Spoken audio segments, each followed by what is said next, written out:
Welcome to the Straight from the Source's Mouth podcast. Frank talk about sex and dating. Hello, Tamara here. Welcome to the show. Today's guest is back again, Tom Bushku, CEO and founder of Primal Divinity Coaching. And this time we'll be talking about Kundalini energy and Tantra. Thanks for joining me again, Tom. It's great to be back, Tamara.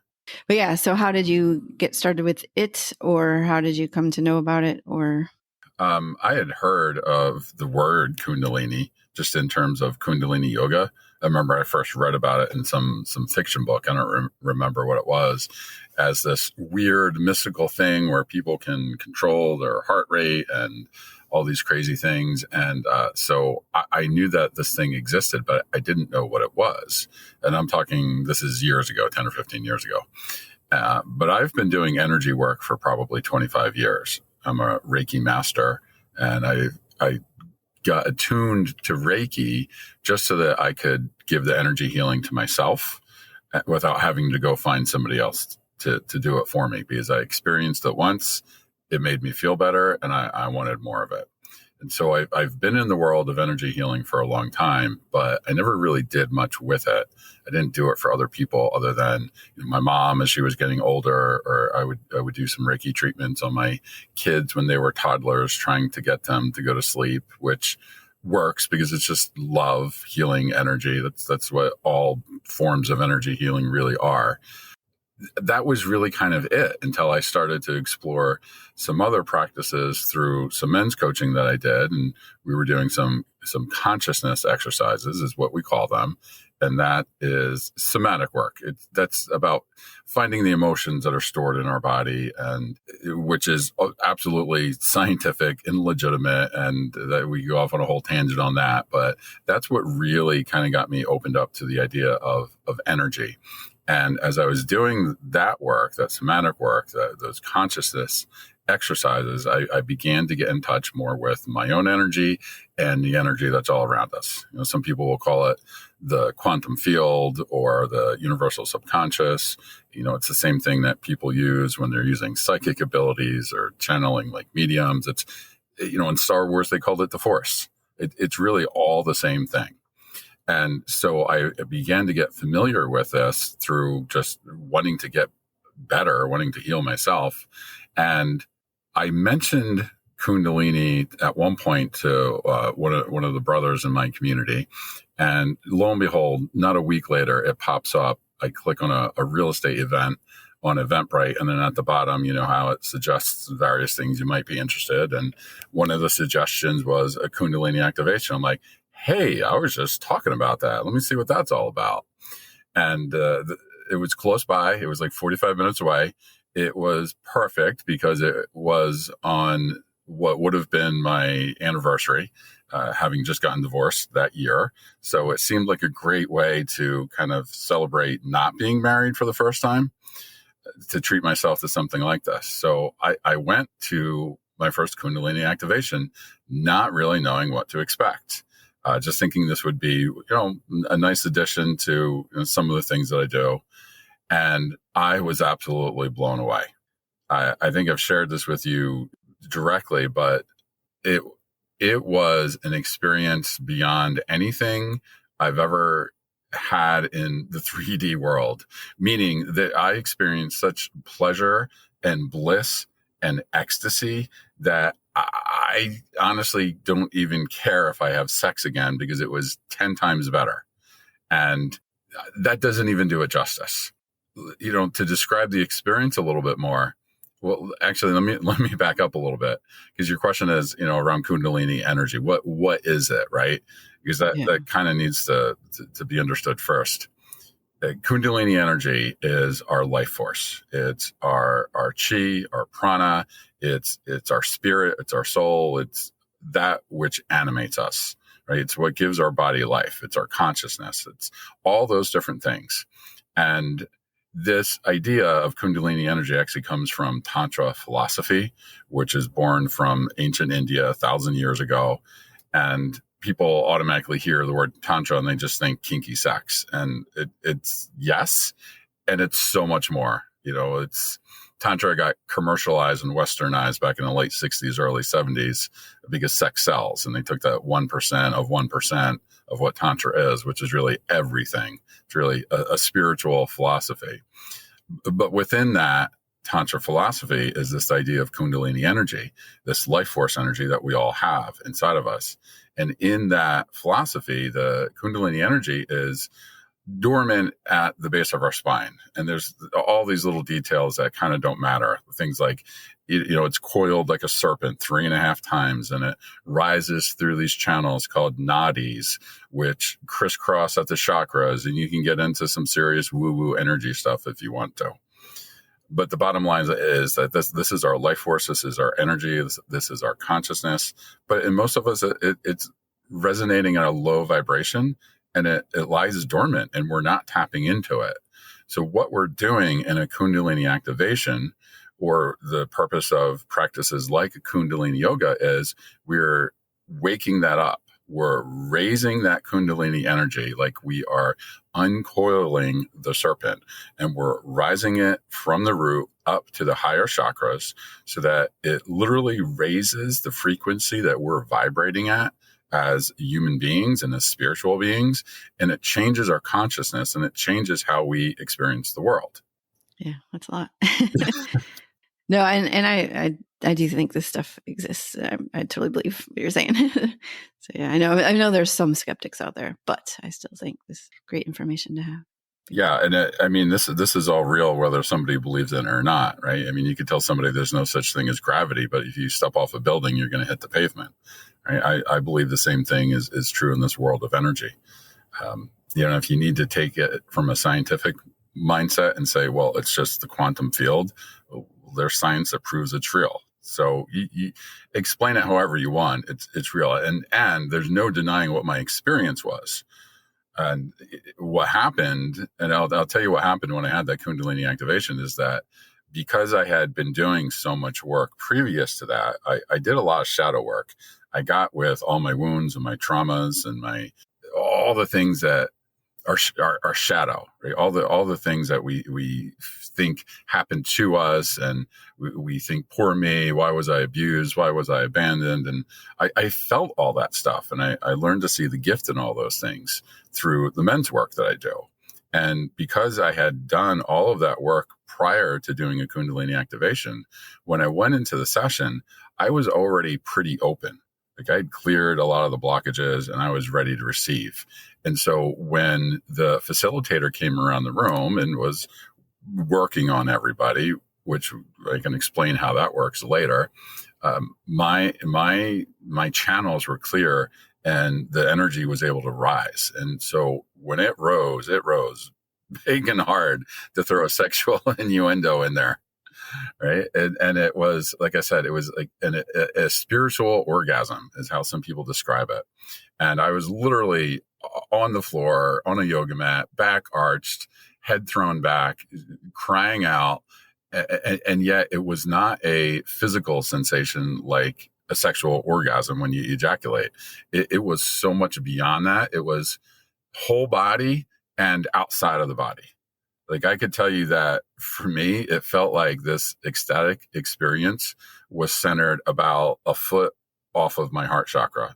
And that was where I experienced this bliss and this pleasure. And it was new levels of pleasure than I ever knew was even possible. And I was absolutely blown away. And I knew after the first session that I was going to have to learn this and bring this to more people.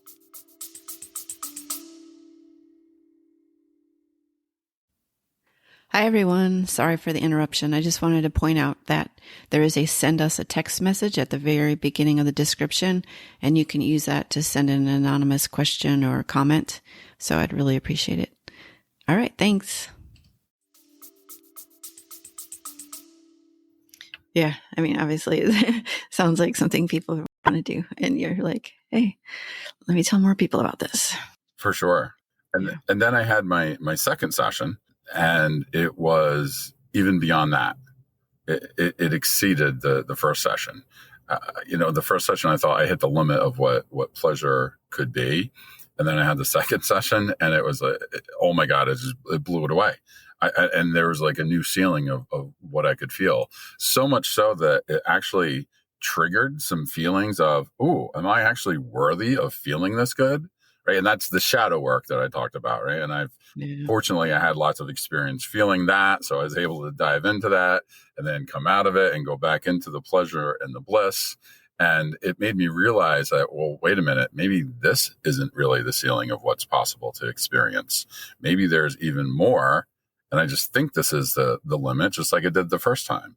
And so it really opened my eyes to what we can experience as human beings, whether we're talking about sex or energy or anything else in life. Yeah, I mean, and you mentioned the shadow work. So I know I told you I did it with you, and then I also had done it previously. And the only thing that happened really was my right arm kept hurting. Like I literally kept shaking it because it was just like felt off. So I don't know what kind of blockage that is exactly, but I have not done as much shadow work. I'm aware of everything, but I don't know if I've done the work to rid it of whatever you do with it. But, but yeah. Well, I'll tell you, you don't rid yourself of it. You don't get free from it. You get free with it. And that's one of the core teachings that I share with the people I work with is we're not trying to get rid of the suffering, not trying to get rid of the pain. What we're doing is we're actually seeing the beauty in it. And this actually comes back to the Tantra philosophy where the Kundalini activations come from. That's one of the things that my mentor had learned and shared with me, that all suffering is really the avoidance of suffering. And when we can dive into the suffering and experience the beauty of it, it no longer owns us. And that's the work that needs to be done before we can open up to the other experiences that we want.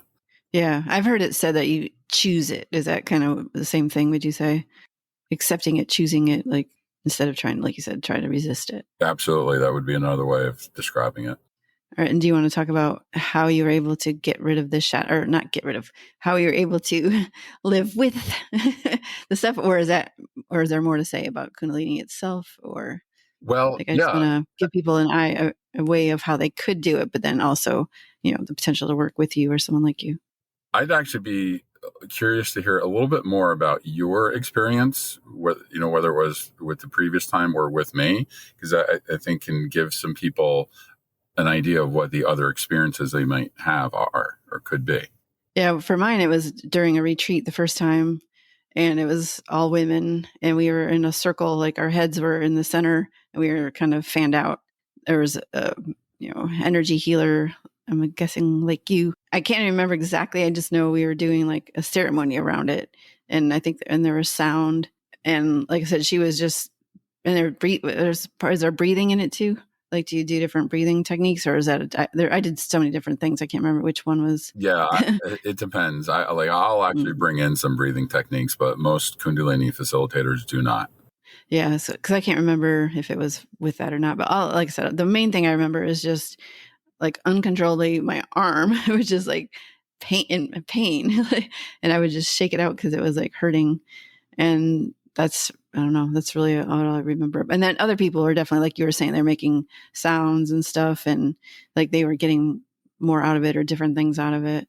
And I guess she was explaining like where you're feeling stuff is depends on different things, but I can't remember what she had said about it. So yeah, I don't know if there's any specific thing about arms hurting or not.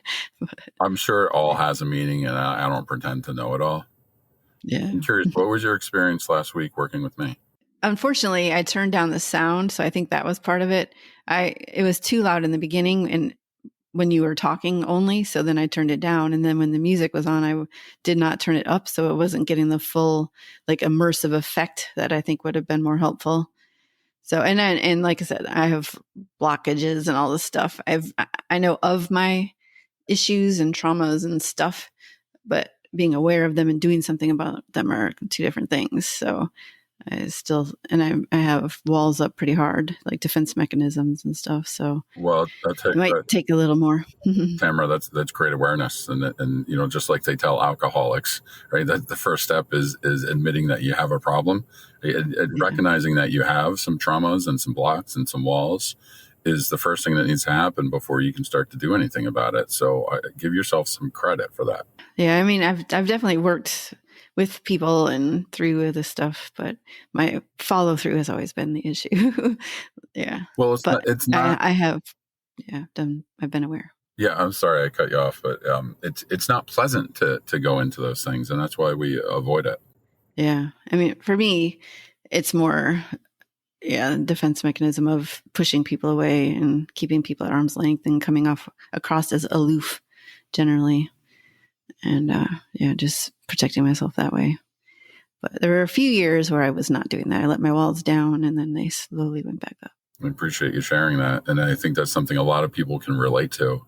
And, ultimately that all comes down to fear, fear of losing love, fear of getting hurt, in some variety. And, you asked about the shadow work that I've done. That's really the core of it is I have felt all of those things, and I've allowed myself to go deeper and deeper and deeper into those feelings of feeling unlovable and unworthy and not good enough and can't get it right. And plenty of people in my life will bring that back up, right? They'll trigger those feelings. And even to this day, it's not like you do this once and you're good. It's like brushing your teeth. You brush your teeth and you're great in the morning, but then by the time you're going to bed, you've eaten all day and you've got to clean things out. It's the same thing energetically and emotionally. Things happen and old things come up again and again, and it's another opportunity to fully feel it and experience it. And that happened actually when I did my third Kundalini session. And I'll tell you what, I went in kind of cocky on the third one. I was like, oh man, this is going to be even better, right? No, it was pure shadow. It was feeling all the suffering, feeling all those things. But again, I have gotten to the point where I can see the beauty of all those emotions. So it was still a wonderful experience. It just wasn't what I was expecting. And that's really important, that when somebody is doing something like a Kundalini activation or a Reiki session or even a sound bath or breath work, it's important to let go of having expectations of what your experience is going to be. And I say this at the beginning of every session I do, whether it's in person or virtually, is people hear my story of the experiences I've had and are like, oh, well, sign me up. I'll do one of those. That may not be where you are, as you realize from doing the session. You will get exactly what you need to get out of it. And I've had people who have these energetic orgasms, and I've had people who are wailing and crying because it's bringing up the trauma that they never allowed themselves to feel. And of the two, the latter is probably more healing, because that is stuff that holds us back. Like you said, you've got walls up and you keep people at arm's length. When you have the opportunity to feel all of that stuff, as unpleasant as it might be in the moment, really that's going to allow you to heal and to begin to open up. And that's going to lead to the bliss and the connection and the love that we all want. Yeah, I'm actually tearing up talking about or hearing that. But and I'll do that. I'll cry, and then I guess it's the throat chakra. It literally will like stop and seize and like not let me cry. It'll just like get really dry, so I stop myself from crying. So I guess that's part of something too. I don't know exactly, but well, and my invitation for you would be stopping yourself and allow it to come up. Yeah. I feel like I can't, I'm not actually stopping it. It just stops, but I'm sure there's some choice in there too. But I mean, I don't know, like literally my throat will just get really dry and I like after crying for like 20 seconds. So, yeah. And my suspicion, just based on having worked with a lot of people, is that when there's that kind of a blockage in the throat chakra, it's because we didn't have an opportunity to speak up. And usually that's with parents. Sometimes that's in marriages or relationships, but it often goes back to a case of not feeling heard when you were a kid. And I'm not saying this is true for you. I'm just saying that this is things that I've heard from many of my coaching clients, is that they grew up in a household where children were seen and not heard. And they didn't have a chance to voice their emotions, and it wasn't okay. They weren't validated. And so they carry this into their adult life, and it literally is stored right here in our throat where our voice is. Yeah, I would say that fits for sure. in doing this work, I've actually begun to get a much better appreciation for, how we store things in our body, holding our voice back in our throats, or I can tell when somebody's been betrayed or had heartache in the last 6 months or a year. I can feel the energy around their heart chakra. Or if somebody's had sexual trauma, there's a different texture, let's say, to the energy around the root. And I can just, especially if I'm in person, but I can actually do this over Zoom as well, as I can just energetically scan somebody from feet to head and find where there's some issue, and where it is, it often relates to what it is. Yeah, I think I've heard that before. Because I did do Reiki once over Zoom, and I pretty much fell asleep immediately. So I don't know if that was working or not. But then she talked about crystals and stuff too. So yeah, well, like I said, Reiki is love, right? It's love and healing, and it's a very peaceful experience for most people. So to fall asleep is actually wonderful, because it means you feel safe enough to do that, and that's what you needed at the moment. We go through life so stressed out in this parasympathetic tone of fight or flight or freeze, and we never drop the vigilance. So when we find ourselves in a place where there's safety and comfort, and we can just let our guard down and relax, it's so blissful. People just don't give themselves that opportunity often enough. Yeah, like people that just stay busy and don't ever allow themselves to take some time off to actually think and hear the voices and all the things going on. Yeah, and I know I've been guilty of that myself. Yeah, I work where everyone else listens to music while they work, and a couple of people just recently said it's because they want to drown out the sound or their voices in their heads. But I've always just not used the music, and I don't know, it helps me be present too. I feel like it's always a good thing. Absolutely. All right. Well, do you want to say more about how, if someone wanted to work with you, they could on this stuff, or in general? Yeah. Well, in general, I am a coach. I work. I have worked primarily with men over the last 5 years, but I'm finding a lot of women are actually seeking me out because of the energy of work. Because when you go to an energy session, it's 80 or 90% women for whatever reason. They're just drawn to it. And I believe there's something especially healing for women to receive safety and healing and presence held by the masculine. And that's something that I offer in my sessions without even intending to. But what my real mission is to work with the men in the world so that they can be that beacon of light for the women around them, whether it's their romantic partner or their kids or their mom or whatever. I feel like that's part of my mission, is to help empower other men to do the same thing. So you can certainly find me online. My energy website is tantratom.com, and it's a very simple website. Just you'll have all my socials on there, and then you find a way to connect with me. But there's also a link on there where you can find all of my events that I do, Kundalini activations. I sometimes collaborate with other practitioners. So we'll bring in divine feminine and masculine healing together, which is always wonderful to work with. And they are live and in person in New Jersey, Pennsylvania, sometimes New York. But I also do virtual sessions, typically once a week.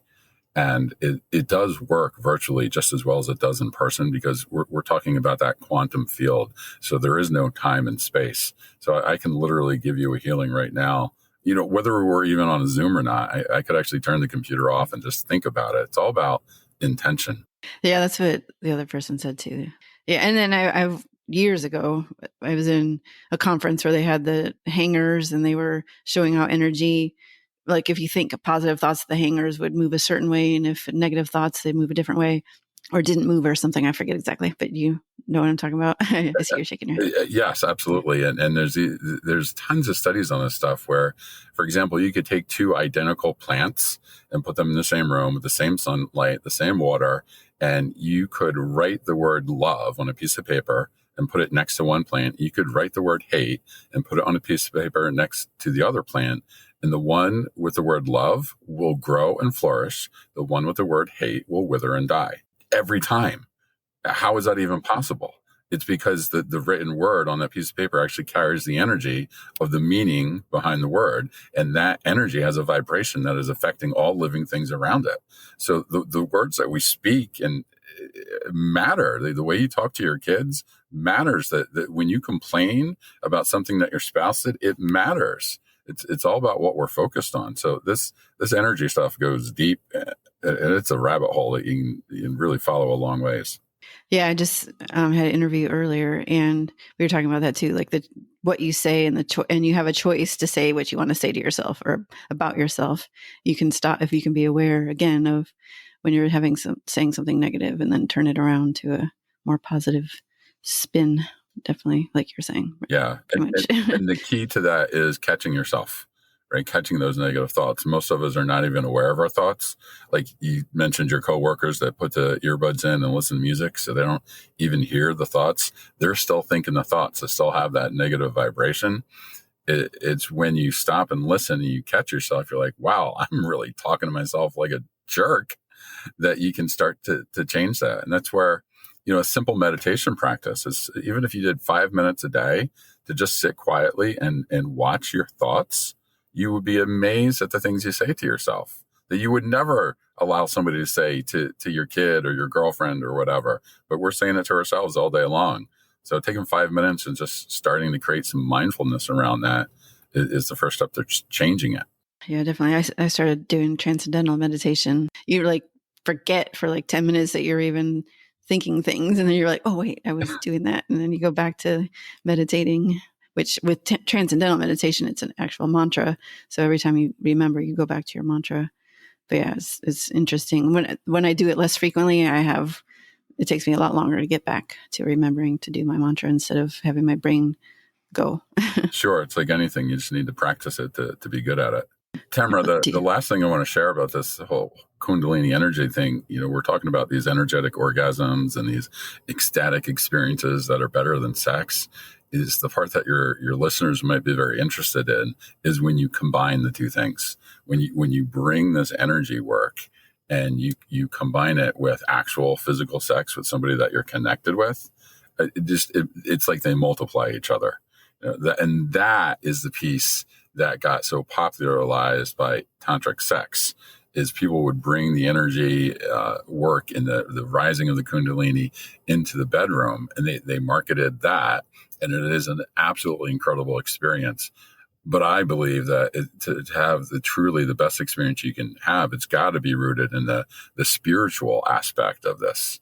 So we can go, do a Kundalini activation and hope to get off, cosmically, or we can steal a part of it and bring it into the bedroom to, feed our ego of being a better lover. We can really truly dive into it and experience the bliss of both that multiplies each other. Yeah, I can definitely see that.